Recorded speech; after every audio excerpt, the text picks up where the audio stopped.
Hey guys, happy Saturday to everybody. I wanted to come on and make a video because I'm going to do an outfit change. I just took Monroe out of her sleeper, which she had on for over a week. Bad mommy. I'm also going to address a topic that came up that Erica Jones spoke about on her video last night, and it's in regards to the silicone finishing powder. It's by Wee Baby Nurseries, which is also Jenny Lee's website company. And so I'm going to talk about this, and I'm also going to do a giveaway for this 20-gram container. This is the largest container. I actually never use this. I have a smaller one, which I received when I first tried it, which is this little packet, and I still have a ton of this stuff left because I don't really use it on my dolls, because I have Miss Monroe, who is made by Claire Taylor Dolls, and so I don't generally use it, so I'm going to give this one away. I've never used it. So I'll give you the rules on how to perhaps get this and win this and let you know how that will go. But I'm going to first talk about, as I'm changing her into her outfit of the day, I'm going to talk about what Erica spoke about in her video. She's now spoken 3 times about it because what's happened is that she powdered Gabriel, and it created questions, and she powdered him using this for the first time, and she spoke about this, explained what it is, and then there were a lot of questions about it, whether you're actually matting the doll, but this is used for both matting for an artist and or regular or consistent powdering after the fact for dolls. And so it can be used in 2 different ways, and there was some confusion, so she clarified with yet another video. And I thought she did a great job. She explained it very, very well. And it still created more questions. And then also, one of her subs actually commented on the video and was quite snarky about it. And thought that there's nothing different about it. And it's just a ploy to get people to buy something more expensive, yada, yada, yada. So whatever the context was, I'm going to address it. Because I have spoken to artists over the years about using powder on silicone dolls, and why we powder them is generally because over time, from wear and tear, meaning we handle them a lot, some dolls are more prone to losing matting and they get shiny spots. Some are worse than others. I have not experienced a whole lot of needing to use any powder with my Claire Taylor dolls, but I also, most of the time when I've had a silicone doll in my collection, I don't handle them as much as maybe some other collectors do. I mostly handled this baby the most of all, her and my previous baby. Now I seem to handle a lot more. I change them more. And so it's something to be aware of. And we'll see. Maybe they'll get more shiny spots because I handle them more. And it's also from dressing. So when you take clothes on and off your doll on a regular basis, it's, you're rubbing against the silicone. And I believe that in itself can rub off the matting, and I've always kind of said that, which is why I've talked about a lot of times on my channel. I forgot to put her tights on. It's cold and rainy here, by the way. It's like 60 degrees outside and raining, so that's why I'm putting her in something a little heavier, if you're wondering, since probably in many other parts of the country and or world it's probably steamy hot still. Not here. We are experiencing some serious cold weather, which we need the rain, so it is what it is. Tomorrow it's supposed to warm up again. But anyways, so I have not had to powder my Claire Taylor babies really, but I've had other dolls where I definitely have had to powder them on a regular basis because they came to me directly from the artist with shiny spots. So different artists use different matting processes and chemicals and matting agents to mat their dolls, and some I think they specialize at it more than others, and they're just better at it, and or doesn't adhere as well to certain silicone mixtures. Who knows? I'm not an artist. I don't know the reason behind it. All I can tell you is I know specific artist dolls that are more prone to needing powder than others.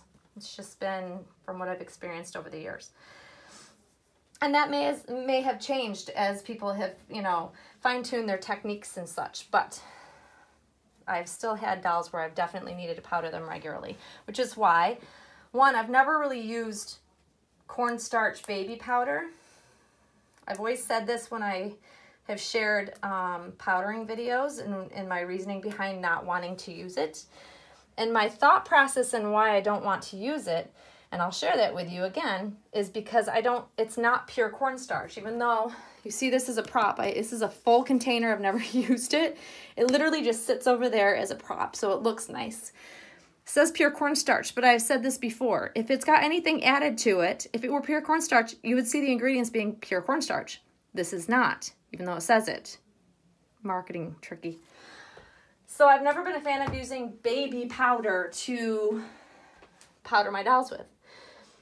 Prior to using this brand, I actually purchased a bag of pure cornstarch from the grocery store, and I have it in a container in my lower drawer. I'll show you.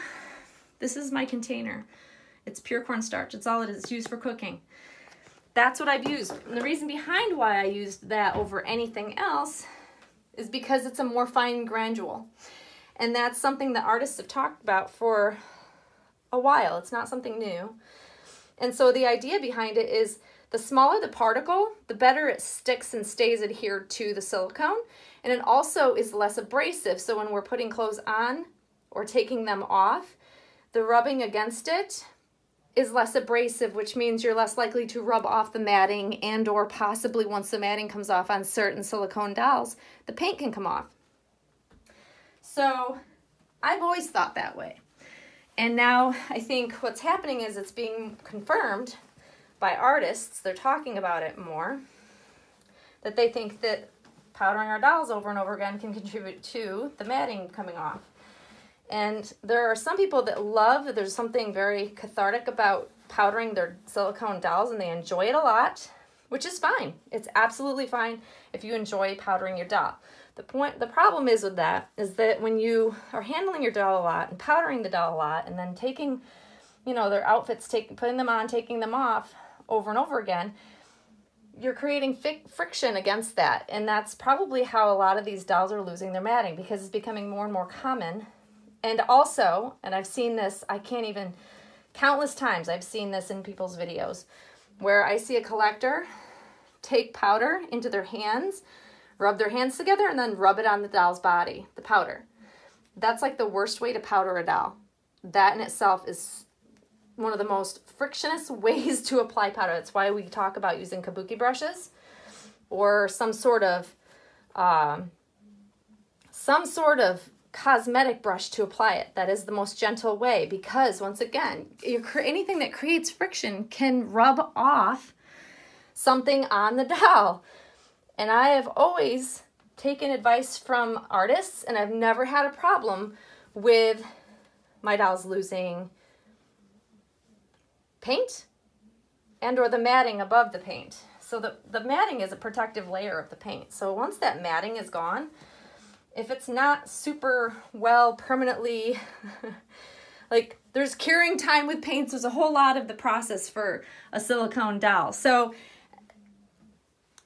if it's not the highest quality doll, and even with high quality dolls, this can happen. The paint can come off if rubbed enough, if handled enough. It happens. It is what it is. These dolls they're painted. They're not living skin. We want them to be living dolls. We like them to be as living looking as possible. But in fact, they're a piece of artwork. So the potential for something to happen to them is always there. So anyways, I digress.